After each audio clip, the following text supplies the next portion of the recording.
March 15th, 44 BC. The sun rose over Rome as it always had, illuminating a city of marble, power, and ambition. But on this day, the air felt different. A strange tension lingered in the streets, a quiet whisper of fate moving through the Roman Forum. This is the story of Julius Caesar, the most powerful man in Rome, and the final day of his life, a day of betrayal, fear, ambition, and blood, a day that changed the course of Western civilization forever. Julius Caesar was not born into greatness. He came from an old noble family, but one with little wealth or influence. Yet from a young age, Caesar possessed an iron will and a mind sharper than any blade. He rose steadily, first as a military general, then as a political force, and finally as a figure who seemed almost untouchable. His victories in Gaul made him a hero to the people, and his intelligence in politics made him a threat to the Senate. He was charming, strategic, fearless, qualities that lifted him above every rival. As his power grew, so did the anxiety within the Senate.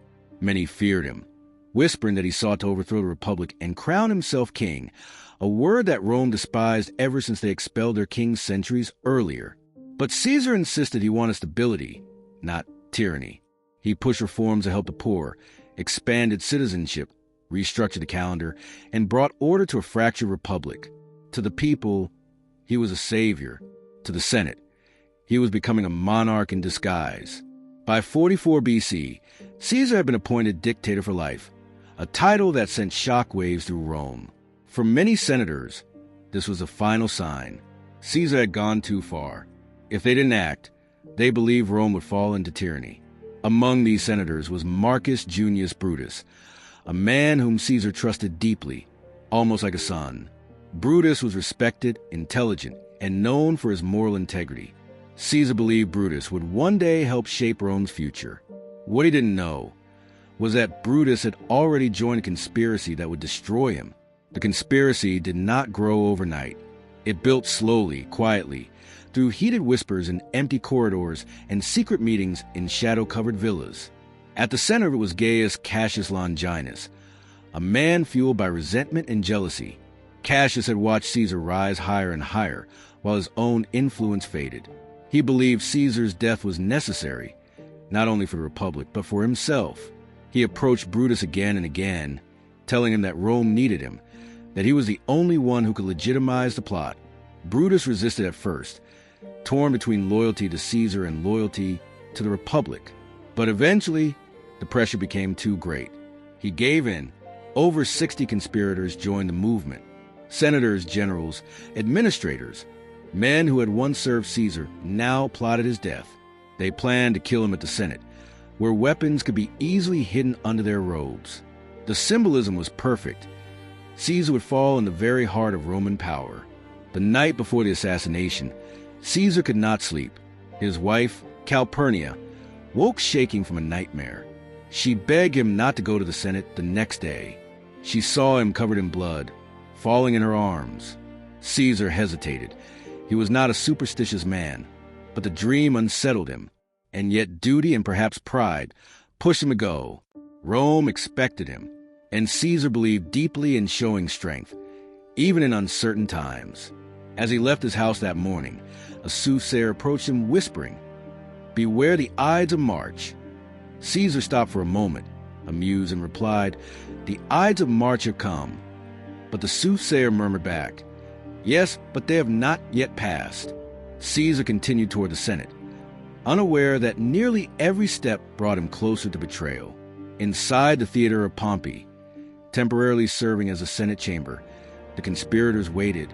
Some were calm, others trembled with fear. All of them carried knives beneath their robes. When Caesar finally arrived, the senators rose to greet him. They gathered around him in an unusually tight circle. At first, Caesar thought it was simply enthusiasm. Then he noticed their faces, tense, focused, anxious. One conspirator approached him with a petition for the return of his exiled brother. Caesar refused. The man grabbed Caesar's toga, pulling it down from his shoulders. It was a signal. In an instant, the attack began. The first blow struck Caesar in the neck. Shocked and wounded, he gasped and struggled to rise. More knives slashed through the air as the conspirators swarmed him. Caesar fought back fiercely despite the ambush, twisting and turning, trying to escape the circle of blades. But then he saw Brutus, the young man he loved and trusted, the man he believed would help guide Rome after him. In that moment, Caesar's strength faltered. His spirit broke before his body did. "Et tu, Brute," he whispered. If even Brutus could betray him, there was nothing left to fight for. Caesar collapsed at the base of Pompey's statue, bleeding and breathless, stabbed 23 times by the very senators he had once considered allies. The Senate chamber fell silent. The man who shaped Rome's destiny now lay lifeless on the cold stone floor. The conspirators stepped back, expecting applause, expecting Rome to celebrate the death of a tyrant. But they had gravely miscalculated. Instead of cheers, a stunned, horrified silence spread across the city. Caesar had been loved by the people, truly loved. The moment news of his death reached the streets, fear turned into fury. Markets closed, citizens shouted in panic, and crowds surged to the forum demanding justice. As chaos grew, one man stepped forward, Mark Antony, Caesar's loyal friend and right-hand ally. He approached the Senate with caution, pretending to accept the conspirators' version of events. But in private, Antony was preparing revenge. When he stood before the Roman people during Caesar's funeral, his voice shook with righteous anger and sorrow. Through one of the most powerful speeches in history, he turned Caesar into a martyr and the conspirators into villains. The city erupted in rage. The conspirators fled for their lives. Rome descended into years of brutal civil war, the Republic collapsing under the weight of violence and mistrust. When the dust finally settled, only one man remained strong enough to rule: Octavian, Caesar's adopted son. With the support of the army and the people, he rose to power and transformed Rome into an empire. The Republic the conspirators tried to save ceased to exist forever. Julius Caesar's death ironically achieved the exact opposite of what his assassins intended. Instead of restoring freedom, they destroyed it. Instead of preserving the Republic, they paved the way for emperors. Caesar was gone, but his legacy, and the empire built his name, would dominate history for centuries. His assassination remains one of the most defining and dramatic events in the ancient world. A story of ambition, loyalty, jealousy, fear, and the fragile nature of power. A reminder that a single blade or a single betrayal can change the path of history forever. If you enjoyed this story, don't forget to like, subscribe, and join us here at History Vault for more stories that shape the world.